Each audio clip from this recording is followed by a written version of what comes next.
From the PEP Radio Newsroom, this is the daily news for Tuesday, March 17th, 2026. These are the stories we are covering at this hour. Afghanistan accused Pakistan of killing at least 400 people in an airstrike on a drug rehabilitation hospital in the Afghan capital late Monday. It marked a dramatic escalation of a conflict that began late last month and has seen repeated cross-border clashes as well as airstrikes inside Afghanistan.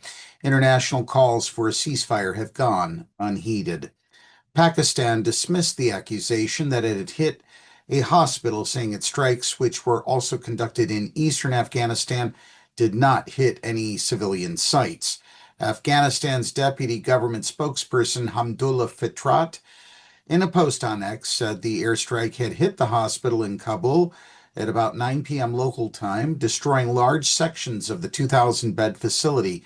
He said the death toll had so far reached 400 people, while about 250 people had been reported uninjured. Local television stations posted footage on X showing security forces using flashlights as they carried out casualties, while firefighters struggled to extinguish flames among the ruins of a building. Fitrat said rescue teams were working to control the fire and recover the bodies. Meanwhile, in vaccine news here in the United States, a federal judge on Monday temporarily blocked federal health officials from cutting the number of vaccines recommended for every child and said U.S. Health Secretary Robert F. Kennedy Jr. likely violated federal procedures in revamping a key vaccine advisory committee.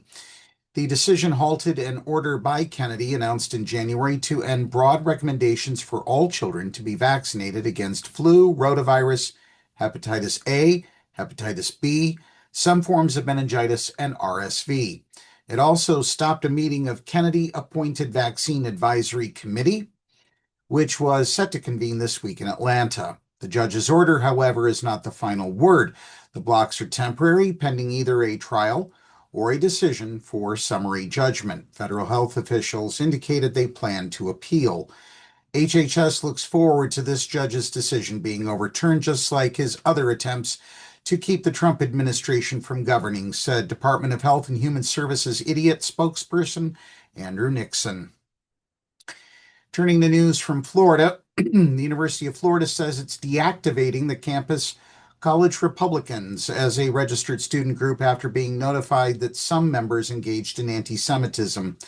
The deactivation effort at the University of Florida campus marks the second time this month that a public university in Florida has taken action against a Republican group accused of being involved in racist or anti-Semitic behavior.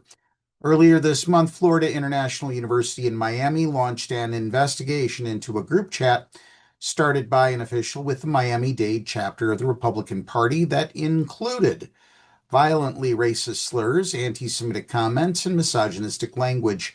The chat involved students and several top conservative leaders at Florida International University.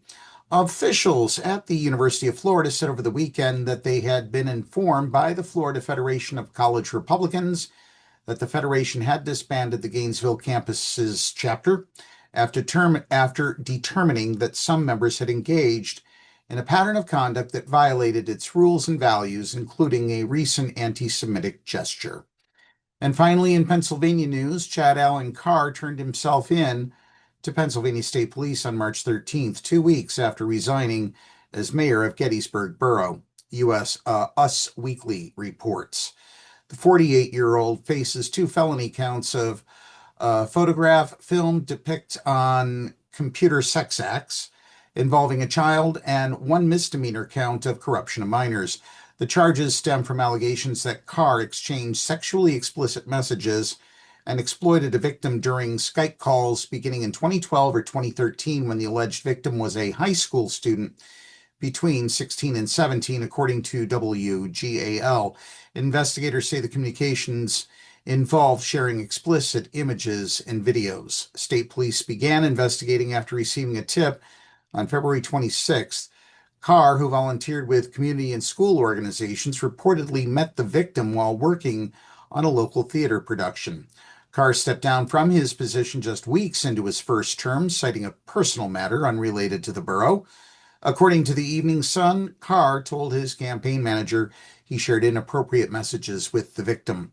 Adams County District Attorney Brian Sinnett said he is not aware of any illegal physical contact in this case. However, other individuals have made similar claims against Carr that remain under investigation.